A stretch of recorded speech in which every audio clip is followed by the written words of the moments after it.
Did you miss us? Well, this is no more. It's finally time for F1 in 2023 to officially begin. And better news is, there's no shakedown this year, so we're going straight in with pre-season testing.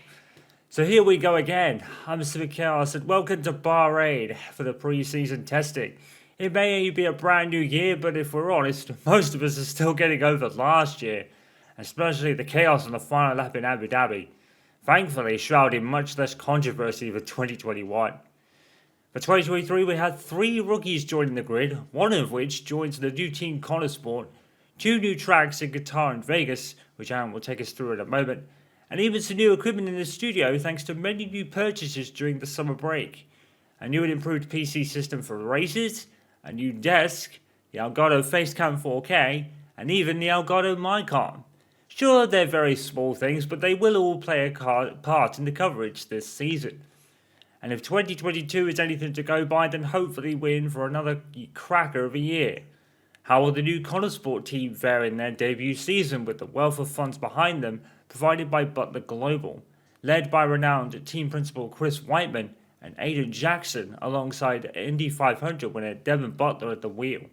Can Mercedes regain their lost form after only 2 wins from 2022, both provided by George Russell in Austria's Sprint and the Belgian Grand Prix? Will McLaren pick up where they left off in 2022 after finishing strong with a win in the USA with Lando Norris? Will new lineups at Alpine, Aston Martin, Haas, AlphaTauri and Williams push them further in the pack? And of course, the biggest question of all, who will be crowned the 2023 F1 World Champion at the end of it all? Max Verstappen is of course the overwhelming favourite. Ferrari and in particular Charles Leclerc have a lot of mistakes to iron out after their challenge literally fell apart during the summer break last year, or after it rather. Could Perez and Sainz break from their number 2 roles? Lewis Hamilton has a point to prove after going winless for the first time in his career. If Konnersport are quick out of the box, Aiden Jackson is their biggest chance to do a Brawn from 2009, while Butler gets to grips with the complex nature of F1's newest car during his rookie season. Oscar Piastri is in at the deep end provided McLaren continue their late 2022 form, while for Logan Sargent it's all about learning as Williams continue to following a decent end to their 2022 campaign also. So I think with that, it's about time we got started. So it's over to Aaron Henwood for the full rundown of the 2023 Formula 1 season. So it's year 2 of the newest Formula 1 shake-up. Expectations are high after its successful first year on the new technical and sporting regulations, which saw the title race go back and forth right down to the final 2 races of the season.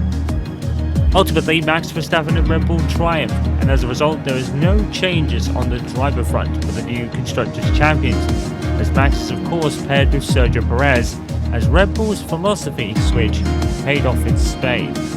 But of course, going into 2023, all eyes will be on Red Bull and what they do when it comes to that looming ATR wind tunnel testing penalty they received last year for breaking the cost cap in 2021.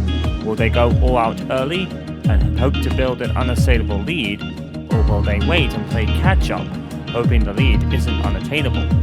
But either way, you have to have absolute faith in Max Verstappen to make it work, because you never count Max out of anything. But did they win it, or did Ferrari lose it? Going into the summer break last year, Ferrari had a 67-point lead over Red Bull in the Constructors' Championship, Leclerc just 14 points behind Max in the drivers' standings, and Sainz was in 3rd with a 29-point lead over Aiden Jackson. From Belgium, however, calamity after calamity befell Ferrari and in particular Leclerc, and by the end of the final lap in Abu Dhabi, Red Bull overturned the deficit completely, and Jackson had just missed out on 2nd after a below-par race. Maybe you could forgive Charles as it was his first real championship opportunity, but considering the car advantage Ferrari had at the start of the season, 2022 was little more but a disappointment and a question of what could have been. Fred Vasseur takes over as team principal for 2023 from Mattia Binotto as he heads to Audi to spearhead their 2026 project, while Leclerc and Sainz have been retained. This year, if the car is right, there will be no excuses and nowhere to hide.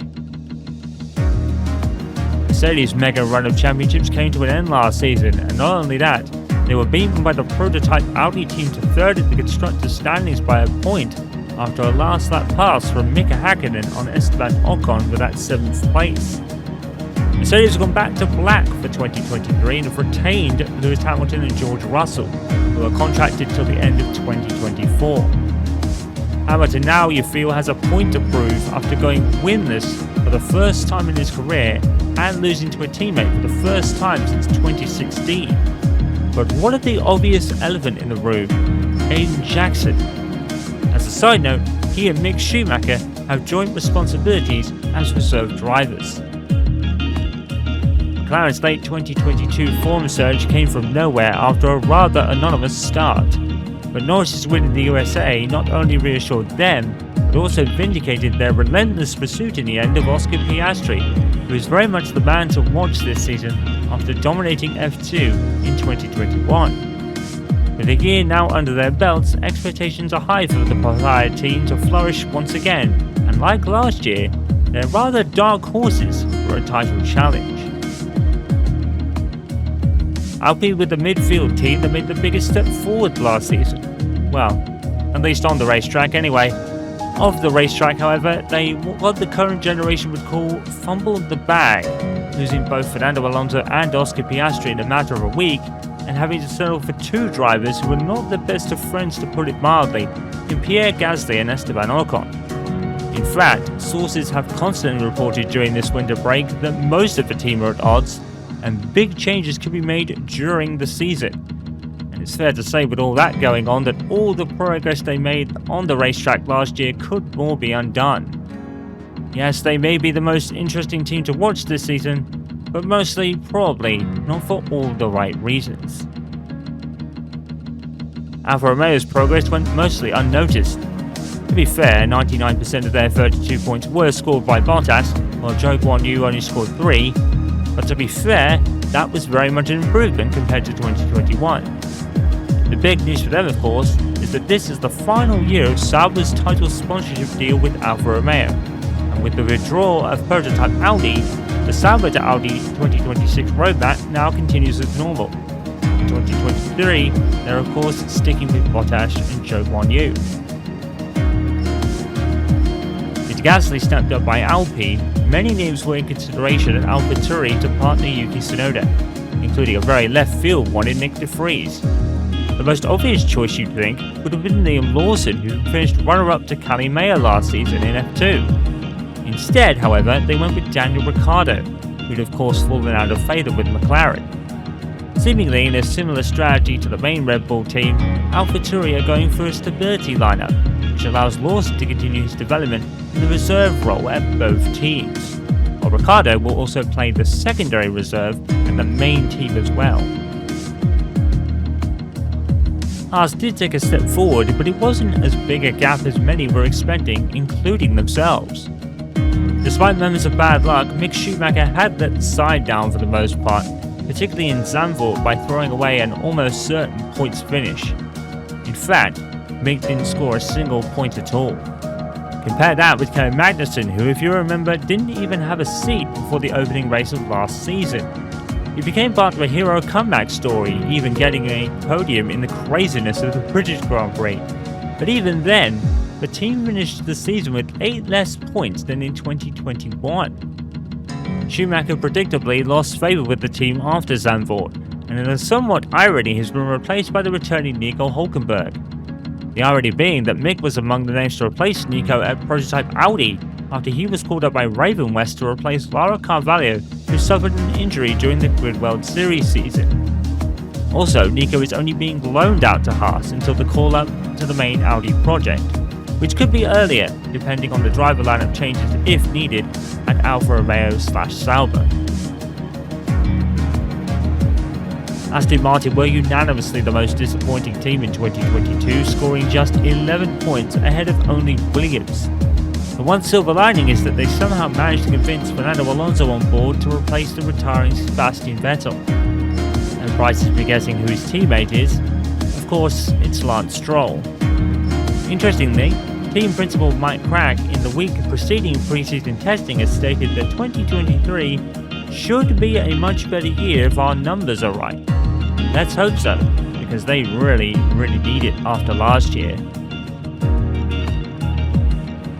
6 points and positive with the standings may not look much on the face of it for Williams, but Alex Albon did finish the year very strong, and even though the team didn't score a point, he did come close on a couple of occasions. This year they've decided to make a driver change, replacing Latifi with Logan Sargent. A good pick on their part, as Logan had a strong end to F2 last season and a good spot for Logan to land given the team is constantly improving, but the pressure on him given it will be his rookie season will be low. And finally, hello Konnersport. Originally a tennis equipment brand founded in 2004, they rose to motorsport prominence in the Grid World Series from 2008. After many attempts, they finally made the breakthrough to F1, fulfilling the lifelong dream of owner Andrea O'Connor, who joins Chris Whiteman as deputy team principal. As we reported last year, this was made possible in large part to British tycoon Devon Butler, the CEO of Butler Global, who had been a main contributor to Konnersport since 2019. Chris Whiteman, Aiden Jackson and his younger sister California, Marc, Priestley and Jeff Nelson have all come over from the Audi prototype project, while the pit crew remains from Grid. They've also managed to secure a Mercedes power unit deal without the complicated clause that Audi had to acquire Aiden Jackson, but Jackson is still only on loan there, with Toto Wolff stating, "We'll see where we are at the end of 2024. And finally, the sport's worst kept secret was confirmed at the team's launch event as Devon Butler joined up as the second driver. Callie is the main reserve as she will be competing for Konnersport's Fortimer Academy team alongside Jamie Chadwick, and they've even signed on Charlie Wurz and Sebastian Montoya to their development program. The sons, of course, of Alexander Wurz and Juan Pablo Montoya. But that's not all. Konnersport's rookie season is getting the Drive to Survive treatment in a documentary they are calling Breaking Point. And they are also working in partnership with Codemasters to create a story mode for the F123 game, centered on this very documentary. And there will also be a Konnersport edition of the game due to be released in June. Probably the second biggest changes this season are actually coming from the calendar though. With the additions of Qatar and Vegas, we now sit on 23 races, the longest in the sport's history. Baku moves to round 4 and is the first sprint weekend of the season, with the others being Austria, Spa, Qatar, USA and Brazil. This season also introduces the sprint qualifying shootout with shorter sessions. So for example, Q1 or SQ1 as they call it, will only run for 12 minutes, SQ2 will be 10, and SQ3 will be just 8. And that will set the grid for the sprint. And after said sprint, the traditional qualifying session will set the grid for the Grand Prix itself. Also, sticking with tyre talk, Imola, Hungary and Monza will be alternative tyre allocation weekends, which means the teams will have 11 sets of tyres per car rather than the usual 13. In qualifying, Q1 will be run only on the hard tyres, Q2 will be on the mediums, and of course Q3 will be on the softs.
cars may be the same, and the champion may be the reigning champion from last season, but 2023 still promises a massive shake-up in the world of Formula 1. We are still at 11 teams, but Konnersport, the new entry, are built from the ground up.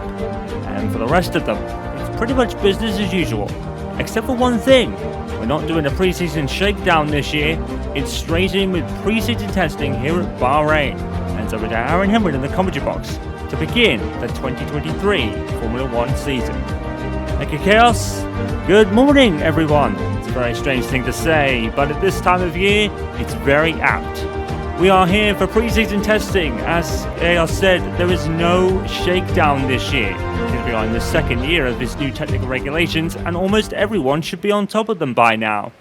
Except, of course, the new Konnersport team. Starting now. Pretty much built from the ground up, but are racing prodigies with a very much stacked history in the Grid World Series. But Formula 1 is a whole different ballgame. And how quickly will Konnersport figure that out, if they do at all? They do have a renowned driver in Aiden Jackson, who had a multiple race wins last season, especially towards the end. But none of the other driver is a slouch at all. Devon Butler, of course, the Indy 500 winner from last season, and a perennial IndyCar Series championship competitor at one point. He kind of fell behind the champion and in the end. But as IndyCar's rookie seasons go, it was pretty much a feel-good story, really, in the world of IndyCar. But Devon Butler is no stranger to these kind of vehicles.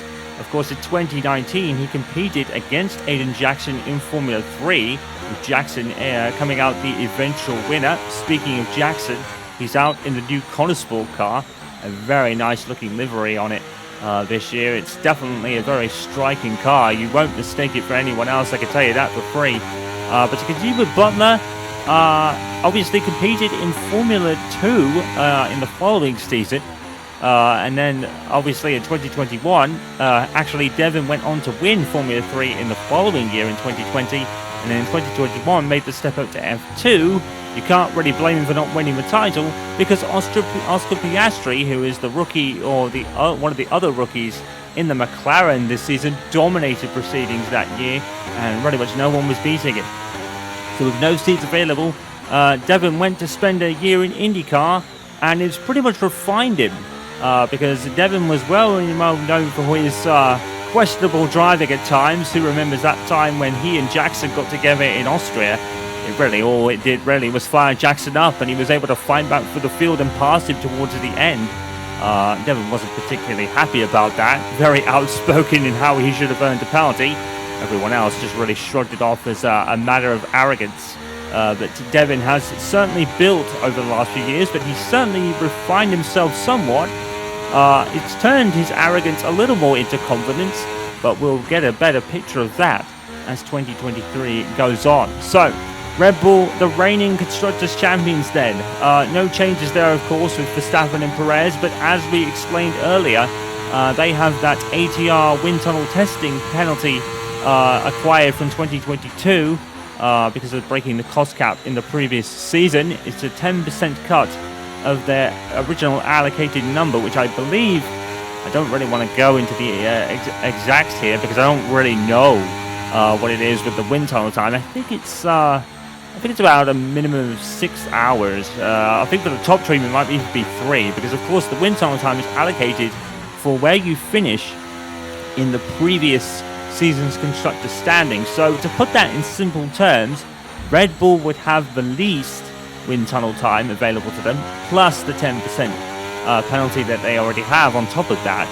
And a team like, I would probably say Konnersport, because they're the brand new ounces, and the Konnersport team actually have a real chance to really upset the original pecking order if they get the upgrades right, because they have the most wind tunnel time over the course of the season, of course being a brand new team from the ground up. They didn't really take over from the Audi prototype project last season. They came in as a brand new kind of entity, if you like, and of course it was bankrolled by Davidoff Butler, of course the father of Devon Butler, and of course poor Devon has had some fingers pointed at him, like the very similar situation to Lance Stroll.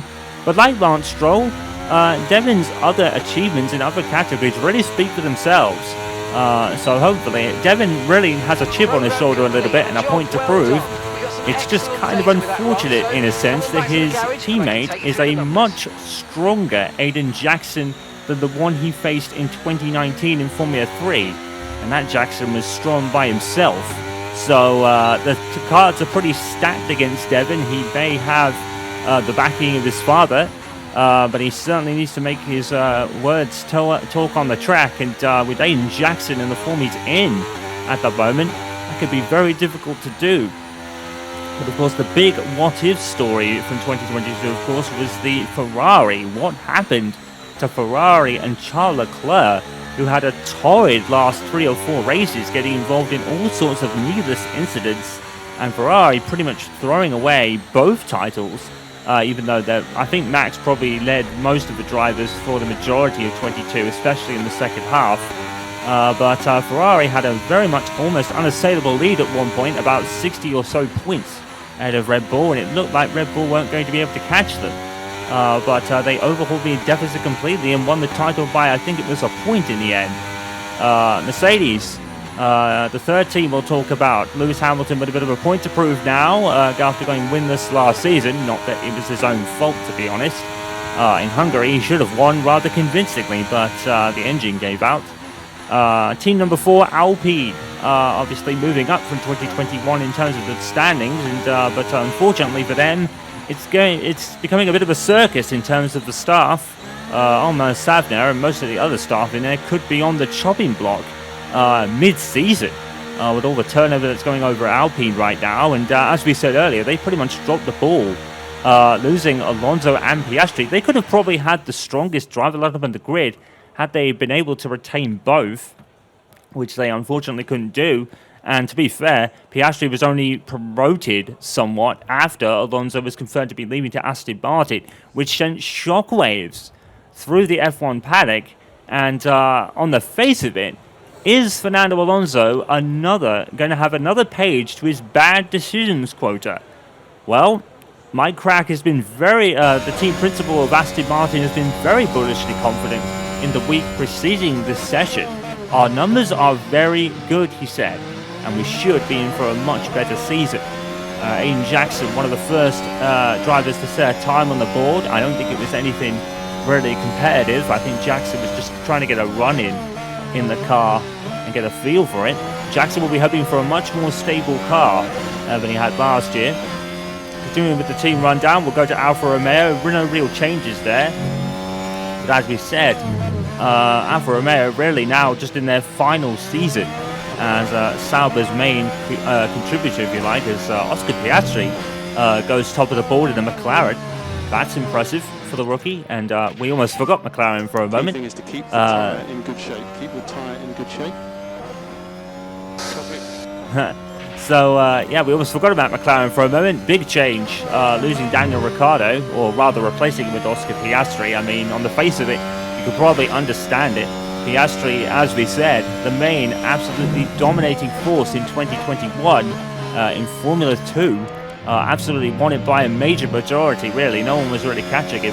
But of course, his teammate is still Lando Norris, who's come up with the fastest time now. So the McLarens are topping the board.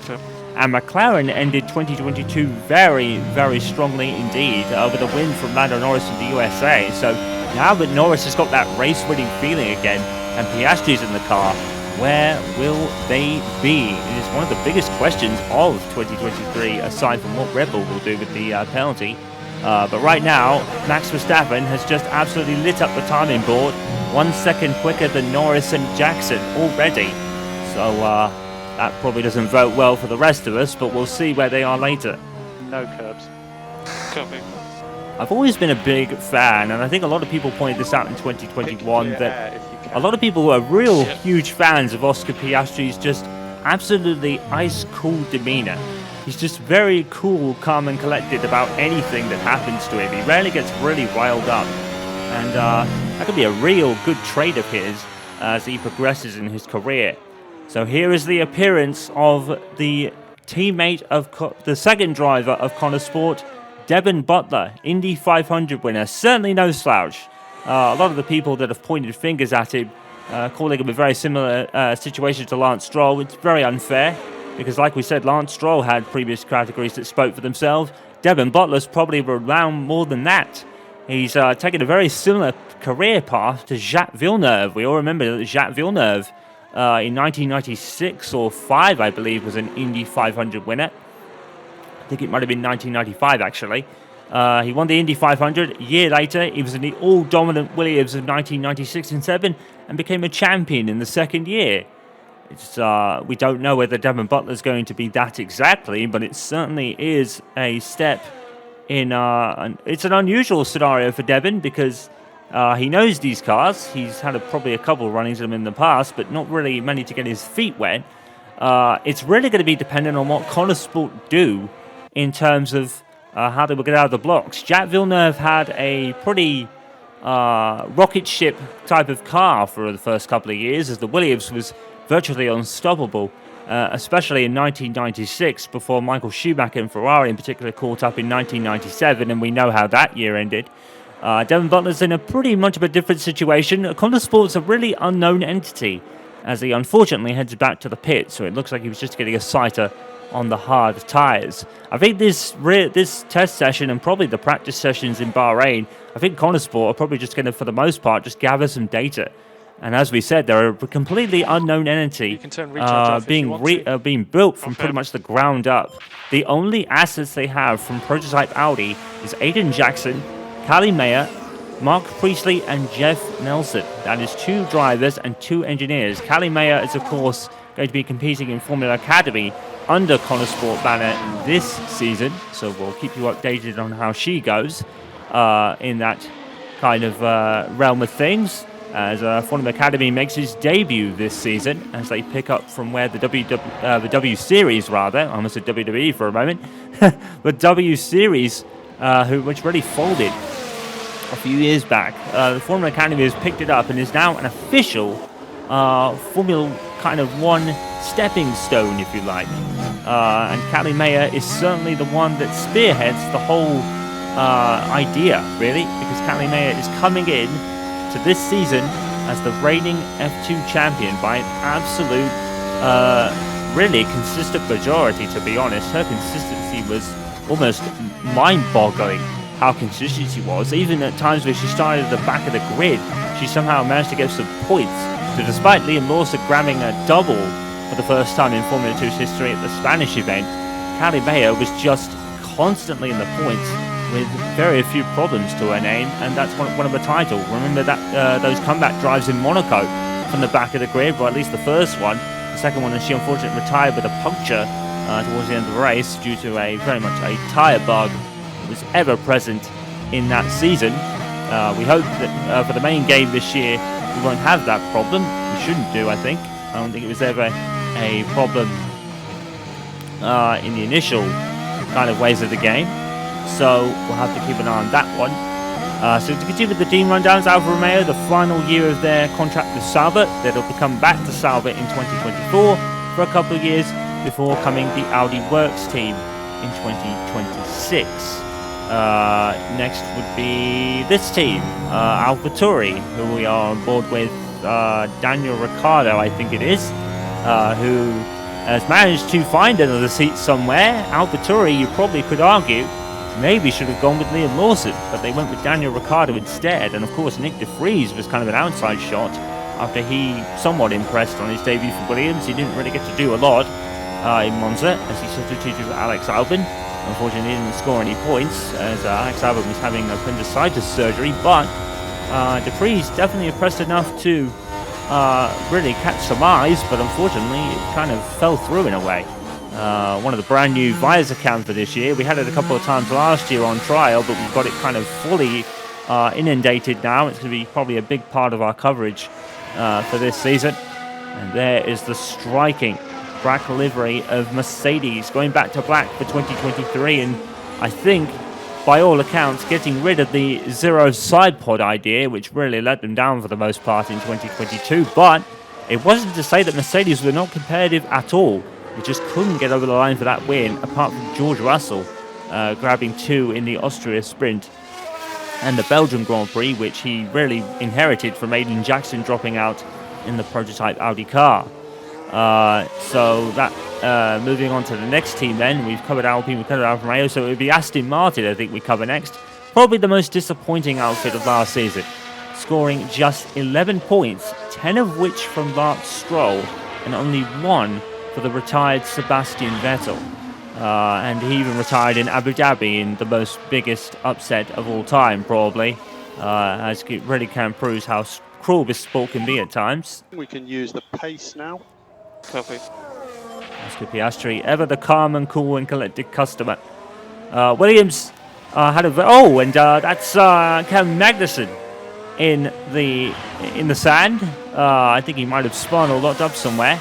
Haas, as we said, not really making the huge gains that they expected because they scored less points last season in 2021 with a worse car back then. Of course, Aiden Jackson did win the Italian Grand Prix, but he also scored twice more. Use the overtake button. Yep. But even with that, Haas scoring still less points than last season. And unfortunately, as much as I very am sad to say this, as a fan, of course, Mick Schumacher pretty much letting the side down for the most part, especially in Zandvoort when he was spinning out of a points position. And really, he just lost favour of the team from there. Sergio Perez is lighting up Sector 1. He's the fastest man here, but he's getting heavily held up by the Alpine here of Pierre Gasly or Esteban Ocon. I think it's Gasly, if we're looking at the number. Something else has happened on the track. We've got a yellow flag in Sector 3. Apparently, Hulkenberg has spun at turn 10, I think that is. We're about to see. I think that might be turn 9, actually. Oh my word. What a strange spin that is. Sorry about that, guys. And it looks like Nico just lost the rear tyres. It just gave out on him completely. Really, there's no real changes to the cars this year. Of course, you probably would expect that, given 2022 was provided with such close competition throughout the year. There was no real dominant era. It was just really for Leclerc and Verstappen, and then Jackson coming on like later, even though he did win in Baku, of course.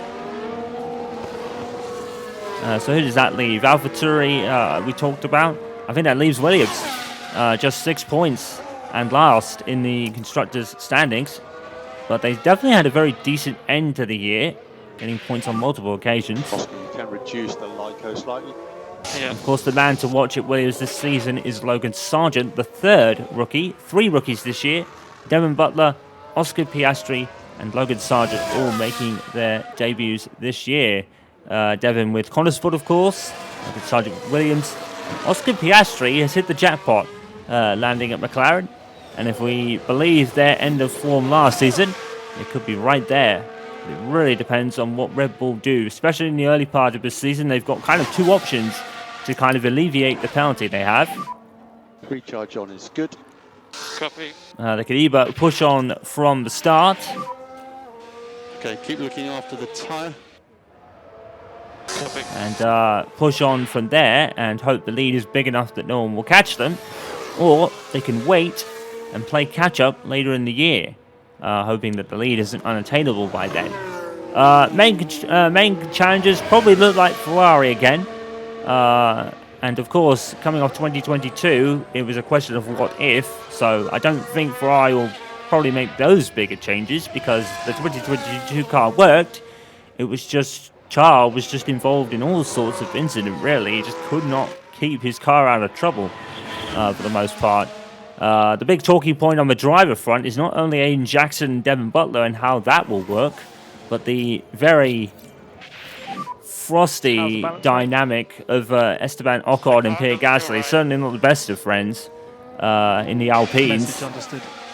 So we could have 2 cinema kind of driver lineups there. So let's have a look at the early times then. For Perez leading from Verstappen right now. Jackson's in P... I'm not sure where Jackson is. He didn't really set a competitive time, so he's probably down towards the back, actually. We'll get an update on him later. So Recharge on. it's the Red Bulls from the Ferraris, which we probably expected. Lando Norris up in P5. Fernando Alonso there in P6. Well, we did say that Mike Crack stated that the numbers look really good for Aston Martin this year. and it looks like they could be delivering on it. Of course, it's only pre-season testing, but it's certainly got a yellow flag in sector 2. Confirm. Not sure who it is yet. I don't think we're going to get an update on who it is exactly. Daniel Ricciardo in the AlphaTauri up to 7th, ahead of Nico Hulkenberg. Piastri's 9th. That's not bad going for Oscar Piastri, to be fair. Don't get that twisted. That's a very decent lap for Piastri, considering the McLarens are on the hard tyres as well. So McLaren do look good, don't they? With Norris and Piastri. There were some very early worries going into the numbers for McLaren. They were probably going to fall backwards with what they'd applied to the car. But right now, I don't think they've got anything to worry about. As of right now, both cars in the top 10. Alex Albon up there in 11th. What an effort from him. Mercedes, though, George Russell down in 15th, and Hamilton even lower than that. That's a surprise. We'll get that table up in a minute. Yep. So Hamilton is showing as... I still can't see it. Yep. Copy. So Hamilton is showing as 18th, ahead of only Bottas and Lance Stroll. Lance Stroll in last place. I'd like to know what tyres Lance Stroll's running. Because how Alonso is up in P5, ahead of Norris, Ricciardo, Hulkenberg, Piastri, and Magnussen. Overtake is available. And Lance is last. Confirm. Maybe Lance made a mistake somewhere, but he's only showing as last at the moment. Push on these tyres. And he's only ahead of the Konnersport cars of Jackson, who set a time, but there wasn't anything really competitive as of right now. And Devon Butler, who only did a sighter lap before heading back into the pit lane. So that's your top 10. Alex Albon 11th, a great effort from him. Tsunoda's 12th, followed by the lead Alpine of Pierre Gasly. Logan Sargent, good effort in 14th place for the moment. Ahead of George Russell in the Mercedes. And we'll have to see how they perform later. But so far, it's looking like back to day 1 of 2022. They didn't have a good start to 2022 at all. They felt like they had gone majorly backwards. Now, they made up a lot of it later. And to be fair, they could have won more races than they did. Oh, here's Devon Butler in the Konnersport car on the soft tyres. Now, I hope that Devon stays out, because I would like to see this right now. So, Devon is automatically going straight onto the softs to kind of see what he can do in terms of lap time.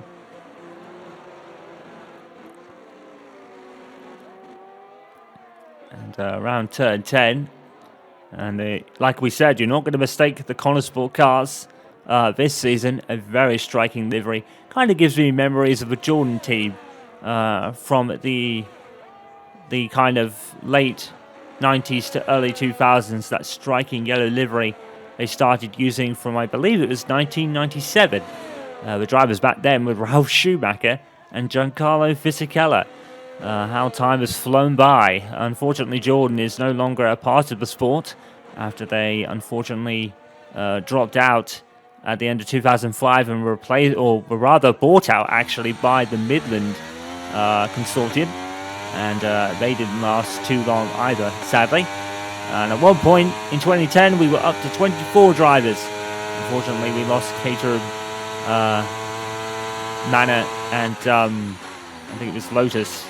No, it was HRT. My apologies, not Lotus. Although it was Team Lotus from 2010. That's what it was actually called.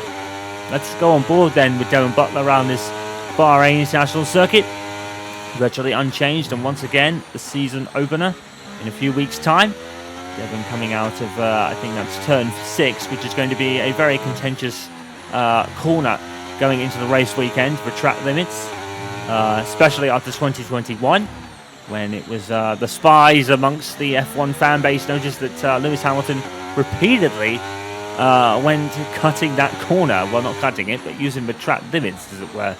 Very eagle-eyed amongst the fan base on that one. A 30.1 from Butler. I think that's actually quite competitive, to be honest. Not sure what the fastest first sector is. Of course, we've got Perez and Verstappen battling out at the top. And Butler certainly looks tidy, to be fair. very tidy. And it's going to be a very tidy lap from Devon by the looks of it. He's got a tough task, because if he thought Aiden Jackson was going to be difficult to beat in 2019, it's probably going to be even more difficult to beat now. Jackson is certainly creeping into that future champion discussion. P3 for Devon Butler in the Konnersport car. That is a sensational effort, and the Konnersport looking very quick right out of the box. He's dropped to 4th, but even still, that's a very good lap time by Devon Butler. So that puts him ahead of Norris, ahead of Sainz, ahead of Alonso, ahead of Piastri, ahead of Riccardo, and ahead of both Haas's of Hulkenberg and Magnussen. Of course, Hulkenberg making another comeback after being called up by Raven West for the second half of the Grid World season in 2022, after Laura Carvalho suffered a break in her left arm as part of a kind of personnel deal that Raven West were a kind of personnel contributor to Audi Prototype. And I don't think Audi Prototype really wanted to if they had to let go of anyone, then they'd probably be rather Hulkenberg than Jackson, and that proved to really flourish for them, as Jackson went on to win 2 or 3 more races after that happened, maybe even 4 in fact. And then they'd like recharge button off, please. Recharge button off. So the McLarens make their way back to the pits. Lando Norris now P5, Piastri P8. Jackson is showing as last, Use the pit limiter in the pit lane. I think. Unless he's done a lap somewhere. We don't really know where Jackson is at the moment. Hopefully we'll know something soon. Jackson's only done 1 real lap at this moment. So Hamilton and Russell, now Hamilton is showing as 17th and Russell is last. So where does that put Lance Stroll then? Well, not last, but probably last but 1 ahead of possibly Jackson. So where did Lance Stroll end up there? I have to look at the moment. Alonso's still in P7. We've jumped Butler rather in P5 or P4 when we left off. Where is Stroll? P18. He's ahead of Bottas and ahead of Russell. And Alfa Romeo don't seem to really have a lot of pace at the moment. Bottas and Zhou Guanyu only 18th and 16th respectively. They can't even get ahead of Logan Sargent, who this is probably his first time turning a wheel in Formula 1. He's obviously got some practice sessions in for Williams, part of the Williams Academy. What they would have done to get Aiden Jackson, do you wonder? He was one of the choices, especially when you consider the Williams do have their own academy, but they're heavily affiliated with Mercedes, of course, having Mercedes power units, which Konnersport do have, by the way. They did strike a power unit deal with Mercedes. It doesn't have the lone Aiden Jackson clause that Audi had last season, or Audi Prototype rather. But it's still a loan deal. It's just not part of the engine deal now. It's just a nice, clean and clear engine deal. Verstappen has now gone P1 ahead of Perez, but there's only like a 10th or so in it for the Red Bulls. And Lando Norris within half a second of Max Verstappen as well. So McLaren did have some early fears going into this testing session, but right now they're pretty much doing very well for themselves. In fact, Daniel Ricciardo, very honourable mention, up in P8. Alex Albon has just gone P10 ahead of Kevin Magnussen in the Haas. Haas certainly seem to have made a bit of a step forward this season, according to these times anyway. Hulkenberg 8th and Magnussen 10th. Unfortunately, Mick Schumacher missed out on points on a lot of occasions. It wasn't like the Haas was a particularly bad vehicle compared to 2021. That was absolutely just a woeful car, to be fair. But to be fair, they couldn't even update it because of all the shenanigans, really, surrounding that whole deal with obviously the owner of their previous sponsor and, of course, Nikita Mazepin as well, who never raced for Haas in the end. On board with Lance Stroll, showing us P18. I wondered that's a true show of the Aston Martin pace. We've got the tyres up here. Fernando Alonso was on the soft tyres. In fact, he still is. Lance is running on the hard tyres. So that might explain a lot. I think we'll need Stroll on more competitive tyres. to see where Aston Martin truly pack up. But that's a good sign. Alonso in P6 is a good sign, though. So just to remind you, there's no rule changes to the cars, no rule changes in the rulebook, the sporting regulations either. It's all the same. The only real big change outside of the drivers, of course, is the sprint format. We have different sprints this year. We have a different calendar look as well. And speaking on that, Baku in Azerbaijan is now round 4, and that will be the first sprint weekend of the year. And we will also be debuting the new sprint qualifying format. I'm not sure if it's at every race or just certain ones. Maybe it's test runs, I think. I'm not sure, but the idea is that I think SQ1 will be run on the hard tyres, SQ2 will be on the medium tyres, and SQ3 will be on the softs. That's for this year, I think. And of course, for a couple of races this year, namely Imola, Hungary, and one other, which eludes me right now. Can't really think of which one it is. I think it might be the USA, actually, in Qatar. There will be alternate tyre allocation weekends. Basically, there'll be 2 less sets of tyres used for the weekend, whereas the teams would usually have 13. That will now be cut down to just 11. And will obviously add a unique tyre strategy kind of element to those weekends. I think, again, there will be certain tyres run in qualifying sessions for that. So, for example, the hards will be Q1, the mediums will be Q2, and the softs will be Q3. So it's like the sprint shootout qualifying format, but in the regular qualifying instead. George Russell still right at the back here. On the hard tyres, mind you, so it's not a clear indication of their pace. Just be mindful of curbs. Copy. To be fair, when you think about it, does that not vote well for Mercedes on the hard tyres in a race? Oscar, you can reduce the LICO slightly. Because generally, unless you wanted to be really brave and go on the soft tyres like mid-race, which some people will do if they have nothing to lose, but Mercedes are not one of them. So Mercedes don't look promising on the hard tyres. Aston Martin don't look promising on the hard tyres, well, in the hands of Lance Stroll anyway. And neither does Alfa Romeo with Bottas down now behind Stroll and Russell. So he's fallen to 20th. He's probably 21st as we don't really know where Jackson ended up yet. And recharge off. Yeah, all good. I mean, if Jackson ended up anywhere between I would say P8 and P15, that's a very decent job by Konnersport, considering they're a brand new outfit. They may be bankrolled by Devon Butler, but the team was built from scratch because they couldn't really take any of their grid series assets with them because the cars are drastically different. Alonso has gone up into P4, that's ahead of Devon Butler. So Butler's now, I think, 5th or 6th. Alonso going even quicker in the Aston Martin.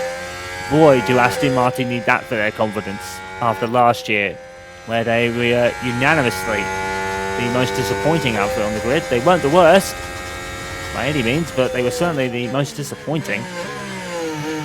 Oscar Piastri, absolutely just so cool, calm and collected. Exactly what a rookie needs in his situation. And he's going to need it, because he's in a car that will probably win races this year, given the right situation. Here's another one. Charles Leclerc. And Oscar, the pack is good. Okay. So Ferrari, they won the first 2 opening races of the season in Bahrain and Saudi Arabia. If you can push. Max Verstappen beat them in Australia, though, when Charles had engine trouble. He had a bit of an engine fault. And then I think Max won the next couple of races, in fact. Imola, obviously, was a race that Charles won, and then I think Max went on to win the next 1 or 2, or 2 of the next 3, because Carlos Sainz won at Monaco. And then Charles Leclerc, his last win of the year was France. And then he never won a race after that. He really struggled. On board with Fernando Alonso. Now in the 40 range. And he's still looking ever so strong, isn't he? Fernando Alonso, he's beating Father Time convincingly. P4 in the Aston Martin. let's hope that maybe for once Alonso hasn't made a bad decision on a team move, because it's been a very well documented story of his, not really through his own doing specifically, but he's certainly made a lot of choices that didn't pan out. And I'm hearing one of the Konnersport cars I think is on his way. It's Aiden Jackson. So we finally get to see where he is. I think he's showing his P14 at the moment. Get a better look at it in a moment. Actually, he was P19, so Jackson was on the medium tyres with that time, so that's really unusual, considering Devon is in the top 10 at the moment. Devon Butler, that is.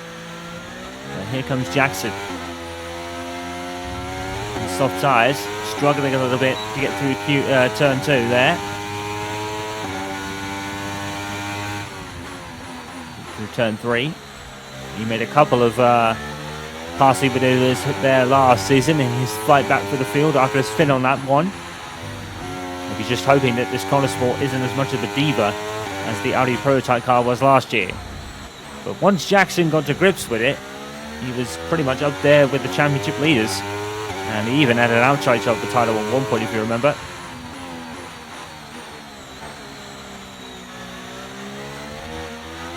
A bit of a loose understeer there, but I don't think it's anything Jackson couldn't handle. Going through turn 10. Lance Stroll has gone 17th now. Holberg's dropped to 18th on the hard tyres then.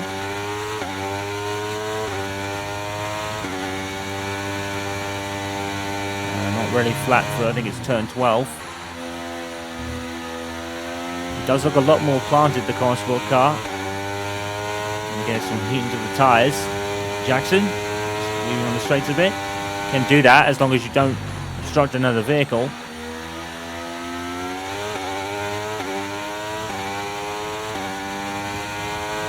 And the DRS open down the start-finish straight. Of course, this is a practice session technically, so you can open it as much as you please in that DRS zone.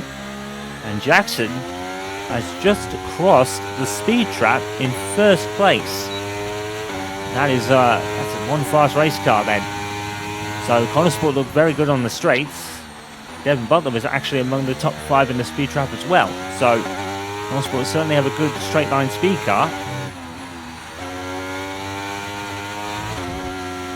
Jackson getting a little bit squirry. He suffered understeer again. That's where he spun last year. He's probably lost a lot of time there. He's trying to recover it by lining up the rear tyres a bit. Oh, he's lost it in turn 10 as well. Jackson struggling with brakes then. And I think he might have been pulled up for track limits on back there, although I don't think he really gained that much there, honestly. But, yeah, Jackson struggling with the brakes a bit. Of course, this is a brand new car. This has none of the Audi prototype kind of assets, if you like. This is a brand new car built from the ground up by the Konnersport team in Huntington. And they've brought a striking livery for sure. For Jackson, it's a brand new car to him. He's slowing down, probably to recharge some battery before going again. Currently sitting in P18. In fact, that could be P19 actually. Okay, that's the test over, but I'm afraid we didn't get what we needed. We're going to have to run it again. Jackson obviously makes no improvement on his position. That was a wonderful take of turn 1 from Konnersport. Even on the onboards, they're very important to see how this car will be over the course of the season. Certainly in Bahrain anyway. The way Jackson takes corners is beautiful. He's modelled a lot of his driving style after Michael Schumacher, of course, but he does seem less fierce with it than Schumacher would be. Schumacher always used to take corners in unbelievable manners. Jackson's probably a little bit more refined than that. He takes turn 10. So beautifully done. He probably has a mixture, I would say, of Michael Schumacher and Jenson Button, especially when going through corners. You know, the button was ultra smooth and precise. I think Jackson, to say the least, probably does have a little bit of button in him. Certainly when the car is planted. I think one thing that Jackson does well is his adaptation to any vehicle. He got a grip of the Audi Diva kind of early, really. He made a few mistakes in the early going, in the pre-season testing. He spun a lot, in the shakedown, he spun a lot. He spun about 3 times. Oh my goodness! Aiden Jackson's just gone P3 in the Konnersport car. That means both Konnersports are in the top 10, I think. Wow! Now, it's on the soft tyres, don't get that twisted, but even for Konnersport, that's impressive, given that that's a brand new car. Both Konnersports in the top 10. Leclerc's now showing us P1 ahead of Norris. So, Norris has gone P2. McLaren looking good. McLaren are looking very good. Very, very good indeed. That is very encouraging for McLaren. Right up there at the front. No sign of Verstappen or Perez on this timing tower for some reason. Not sure why that is. So, I think from where we left off, I think we left off with Perez ahead of Verstappen. So, Jackson probably... He's probably about P5 on the face of it. I think that drops Devon Butler to maybe about P7, P8, but that's still impressive.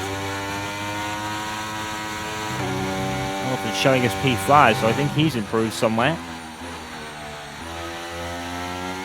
We've got this awesome graphic this season. We've seen that Jackson is rather using the Bowery on that last attempt.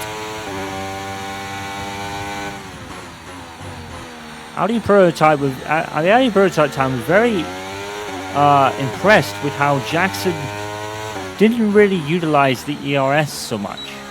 He tried to rely on the car's raw power rather than the ERS battery. So he used it on the straights, but it wasn't something that he didn't phase it out, but he certainly tried to use it less.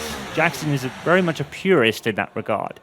And I think that's why he really does have shades of someone like Michael Schumacher or Jenson Button. You know, 2 drivers from that kind of era, if you like. Because, of course, Jenson Button joined the grid in the year 2000. Michael Schumacher was going for the championship that year and won it, of course.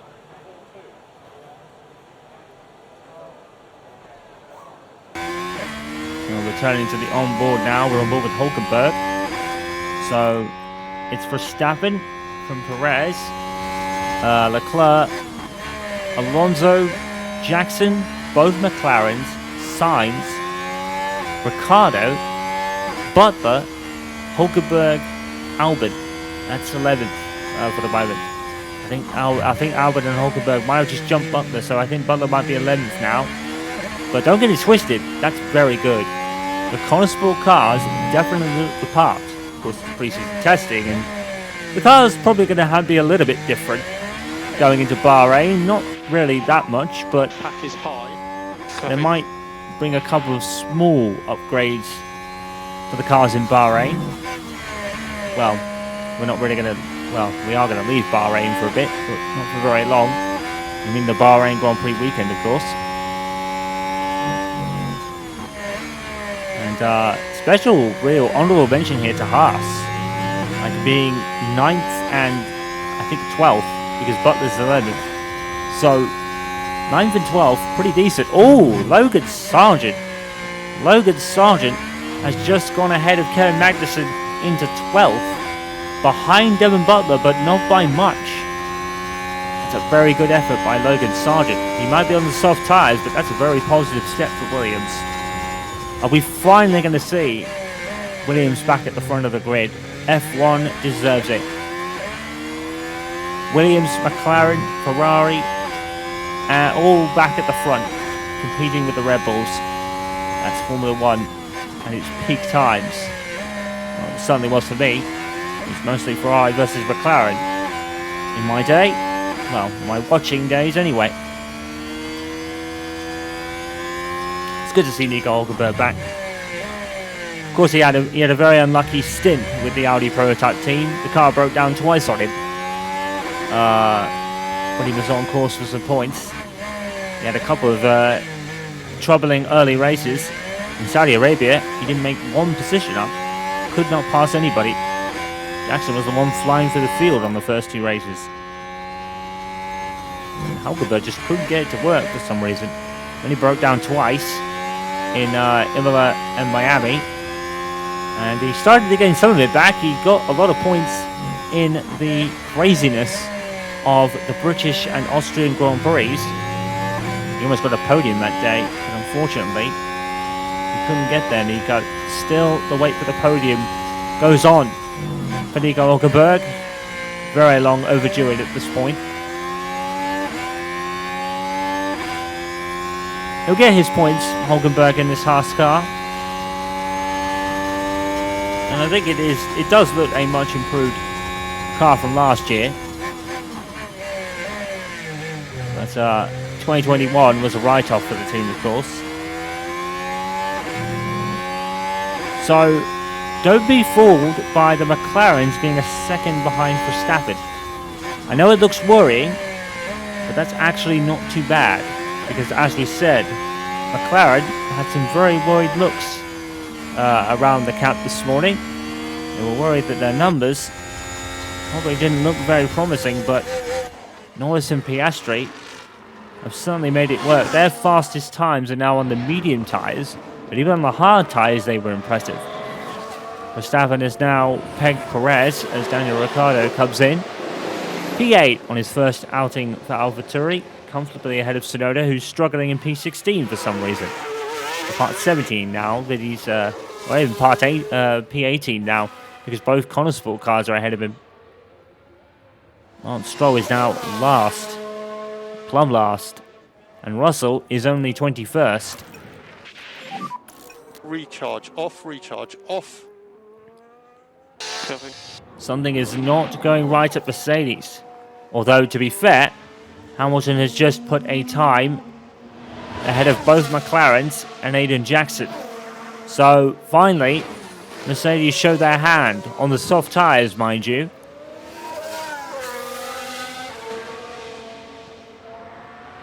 So the hard tyre seems to be relatively slow around here so far. Of course, we're going to have very different conditions on the Grand Prix weekend. It's going to be run at night, of course. And it's very early in the morning here in Bahrain. It's probably still a little bit colder than it would be normally. The hard tyres are struggling when it comes to getting up to temperature. So both Williams is 12th and 13th now, which is very impressive for them. But the standouts are definitely the Konnersport team. I think Jackson is currently 5th. Like we said, Devon Butler 11th. And I think Carlos Sainz has split the McLarens. He's moved up to P7. Ahead of Piastri, Ricciardo and Hulkenberg. Fernando Alonso, P4. A great effort from him. So Aston Martin do have promise. How's the balance? I think it's okay. Copy. Tom Stallard there getting a report from Piastri on the balance of the car. And it's just okay for Roscoe right now. Although I think it's probably more than that. It's P8. So it'll probably be a little bit more than alright. Had a time up there. George Russell. That's what it is. George Russell has just moved into P8. Finally, Mercedes starting to show some pace. So maybe these cars just aren't suiting to the hard tyres right now. Maybe the hard tyres are kind of, well, they are generally the slowest tyre. That does make sense when you think about it on the logistics of it, trust me. But, yeah, they might be a bigger deficit than we thought. So, updated order then. It's a Red Bull 1-2 from Charles Leclerc, Fernando Alonso and Aiden Jackson. Or I think Hamilton might have actually just gone ahead of Jackson as well. I'm not sure. I think Jackson's P5, Hamilton P6 ahead of Norris. And we've got Sainz in P7. And Russell, Piastri, and Alex Albon. That is your top 10. What a great effort from Williams and Alex Albon in particular. As I think I saw someone jump there. I thought Leclerc had jumped ahead of someone, but not the case. So heading outside the top 10, Devon Butler is now 11th, as you can see. I think Marc Stroll had just made his way up to 12th. So it's not all doom and gloom at Mercedes and Aston Martin, and I'm sorry if I actually sounded like I was worrying about them. Obviously, that was just the tyre delta on the hard tyres. It looks like Devon Butler's getting a bit of a long sighter run in this time on the hard tyres. As high as they could be given the time of day, but this is still the desert. Grip's going to come and go as sand gets blown onto the track surface, and your cooling system's going to get a bit clogged up. Mind the brakes in particular, they'll probably be the first to suffer. That might be, I think that's Mark Nelson talking to, or Jeff Nelson rather, talking to Devon Butler. As Aiden Jackson is currently in the pits. I think we're hearing that Jackson's run is actually done. I think Konnersport pretty happy with P5 with them at the moment. It's a very good show of their pace early on. Expectations aren't high for Konnersport, but they're certainly not going to be a preliminary backmarker, I don't think. They've got more ambitious than that. They're not wanting to be the preliminary backmarker that comes with being a brand new outfit. And right now, you have to say they're probably succeeding in doing that. Jackson P5 and Butler P11.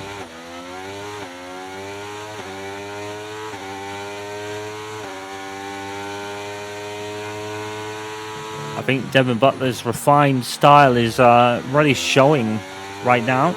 Used to be a little bit erratic in 2019 a few times. I think that's why him and Jackson had that infamous collision back in Austria. I don't think Butler will ever kind of do that again, because he was later in the race to be kind of shown up by Jackson. He was kind of very outspoken about an incurring penalty for Jackson, which I think is ludicrous when you think about it. But like we said, that was kind of Devon's arrogance back then, kind of talking. And he's kind of replaced that with a swagger's like confidence now. And I think that Indy 500 win certainly has boosted that a little bit. And I think we're very eager to see how that kid will do in the Konnersport car. So the updated order then. Both Red Bulls from Leclerc. Alonso, Hamilton, Jackson, Hamilton, Norris, Sainz, Russell, Piastri, Albon, Butler, Stroll, Riccardo, Hulkenberg, Sargent, Magnussen, Ocon, Tsunoda, Zhou, Guan Yu, Gasly, and Valtteri Bottas. That is your field of 22. Alpine and AlphaTauri, in particular Tsunoda, not looking particularly strong at the very moment. Maybe they're all running on the hard tyres, however. But certainly at Alpine, it's certainly a surprise. 16th and 9th, no, not 16th, 18th and 21st for Ocon and Gasly right now. Like we said, Alpine might be having staff turnover by the midpoint of the season, as sources talk of a real kind of upsetting of the balance in the team. Obviously, losing Oscar Piastri will do that. But they also lost Fernando Alonso, and Omar Savna once again lost out on a chance to sign Aiden Jackson, who is advocated for pretty much since day one. But unfortunately, it doesn't look like he's ever going to get his man. And we'll talk about the future for a little bit. We're not expecting any driver changes next season. Most of these drivers are already contracted till the end of 2024 at least. So barring on result, and maybe even the case not, I don't think we'll have many driver transfers next year. Might be a little bit boring on that front. But at least for Konnersport, they want stability, so that will definitely help them out. If there is a change at Alfa Romeo or Sauber, that will probably open the door to Hulkenberg, because he will be most likely picked up by the beginning of the fall the full Audi project team that will make their debut in 2026. Will Aston Martin get a chance to sign Aiden Jackson? Probably not now, because Alonso is a multi-year deal, I believe, at least until maybe 2025, maybe at the latest. And Jackson maybe even off to Mercedes by then. Because don't forget, they don't have the clause anymore. The Konnersport don't have the clause, but if you remember, I think the clause was that Aiden Jackson will be in the Audi team until at least the end of 2025. And then Mercedes might look to sign him permanently from there. Because Toto Wolff has stated many times over the last couple of years that we've seen Aiden Jackson on the grid. I will not make the same mistake I made with Pascal Wehrlein. Of course, Pascal Wehrlein you would have thought was first in line to replace Nico Rosberg. Now, at the time, you could probably understand Mercedes thinking behind the signing of Valtteri Bottas. Pit lane speed limiter on. But I myself really heavily advocated for Pascal Wehrlein. He was very much an underrated talent that never really got a fair shot.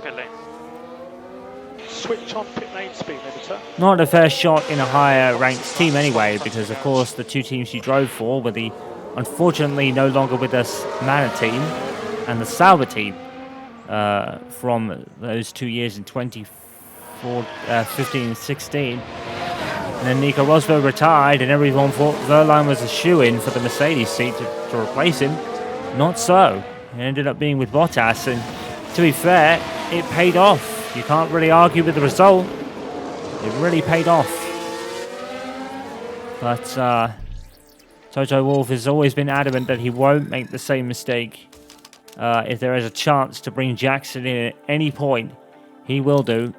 So, if any other team wants him, then I guess the kind of advice is get your bids in now, and good luck, because Toto Wolff isn't letting go with this one, if we're to believe his words.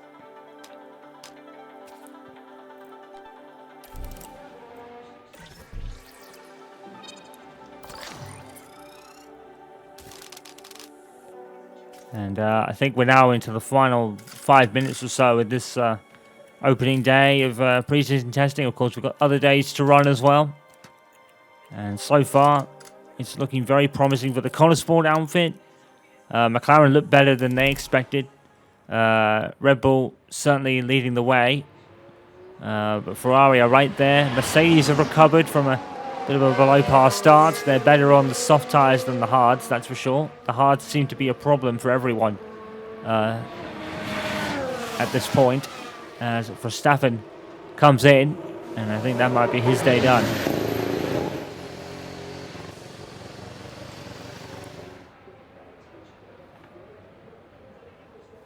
I think the McLarens might be done as well for the day. Looks like there's hefty work going on at both cars, so they're probably getting ready for the session later on. I think Daniel Ricciardo is coming in, as is one of the Ferraris. So it looks like the track is starting to clear out now. I think we've only got one Aston Martin, and no sign of Jackson or Butler, so it looks like they're done as well with the Konnersport team. I think we've got both Aston Martins out there, actually, and I think maybe both Williams. I'm looking at the track map on the right here. I'm trying to decipher who is where. I think that looks like two Williams and maybe two Aston Martins, or at least one of them. And I think it might be Stroll. There's Williams out there. There's Sargent. Sargent running the number 2 this season. And whose Aston Martin is that? I think it might be Stroll. It certainly is. A quick word on the Konnersport cars. You may have noticed that neither car has their driver numbers on it. That is because the game didn't have a Konnersport kind of car made that was coded to have the numbers. So the Konnersport cars for the whole of this season unfortunately won't have the numbers 89 and 77 on the cars this year. That's the numbers the driver running. Aiden Jackson is 89, but the 77. But the game hasn't coded the Konnersport livery to have the cars on it, or numbers on it. So they won't be running with they'll be running with no numbers on the cars for the whole of the season. Now, I don't think that's really allowed. I think you're supposed to have the number somewhere, but the game hasn't coded the numbers on the Konnersport livery, so unfortunately we won't be seeing them. There's nothing anyone can really do about that. That's just the way it kind of turned out. So I think this order is pretty much set. For the rest, I think George Russell may have actually gone quickest. I have a more detailed classified order in a couple of minutes' time as the session is winding down. But certainly positive steps for Aston Martin, and certainly a positive step for Williams as well. In fact, Stroll has just gone P10, so definitely some positive outlook. Probably the biggest positive outlook is on Aston Martin, and maybe Mike Crack's prediction was right, and the numbers are right. And if obviously we're going to be in very different conditions in a few weeks' time for the Bahrain Grand Prix weekend, but it's certainly definitely a good sighter for the Aston Martin team. They need it after last season was pretty much nothing short of a massive disappointment. Poor Sebastian Vettel only got 1 point. Stroll got the other 10 in a couple of crazy races. Really, I don't think Aston Martin really got any points on merit, to be fair. They could have been last because at least Williams got a couple of points finishes on merit with Alex Albon late on. So really, if it wasn't for the craziness of the British and Austrian Grand Prix, particularly the Austrian one, Lance Stroll wouldn't have got those points that put Aston Martin pretty much just ahead of Williams, really. It could have been last statistically. So I think we're in the final few seconds now. It's a bit pixelated on my screen. There we go. There's the checkered flag. So Lance Stroll will be passing it. Sargent will be passing it. Ocon will be passing it in the Alpine, who's gone up to P13, by the way. Gasly stays 21st, and that's a very bad day at the office for Alpine then. The most improved outfit from last season in terms of the midfield, but certainly not at the races so far this season. It's pre-season testing. It means very little, but even still, it is a good indicator of where teams could be come the Bahrain Grand Prix weekend. But as we said, they're going to be very different circumstances when we arrive here in just over, I think it's about 3 or 4 weeks' time. As Alonso crosses the line, and there's pretty much everyone done. So Alonso P4, at least on this table. Doesn't really feature the Konnersport table. We'll see where they are in a moment. Or Konnersport on the table, let's say. But we get that in a couple of seconds' time. Fernando Alonso, has he made a good decision? I'll have to wait and see on that one. Certainly didn't look it on the face of it after last year, but we know Alonso can pull a miraculous result out of a hat, out of nowhere. We know he can do it. That's why he's double world champion in 2005 and 2006, because of things like that. And so it's certainly someone you keep an eye on, no matter what car he's in. Even if the car is atrociously bad, like the Ferrari was in, say, 12 or 13, he almost made it a title-winning car, but it wasn't to be. So, George Russell is apparently showing P1 on this board ahead of Charles Leclerc. Lando Norris from McLaren. Max Verstappen now showing his 4th, ahead of Aiden Jackson, who's 5th. A great effort from the Konnersport team as a whole, with Butler just outside the top 10. Alonso now showing his 10th. But yeah, definitely a step up for Aston Martin, definitely a step up for McLaren as well, a surprising one, considering the worries they had going into this. Perez is now showing his 12th, but he was on the hard tyres apparently. Bottas 13th for Alfa Romeo. Alex Albon, Joe Guan Yu was 16th, and Daniel Ricciardo has dropped to 17th then. Kevin Magnussen has dropped to 18th at Haas. Alpine, the kind of reshuffle doesn't really make them any better, does it? Ocon 18th. Logan Sargent's last, sadly. But of course, we're running kind of 2 games side by side, I guess. But that is it for today.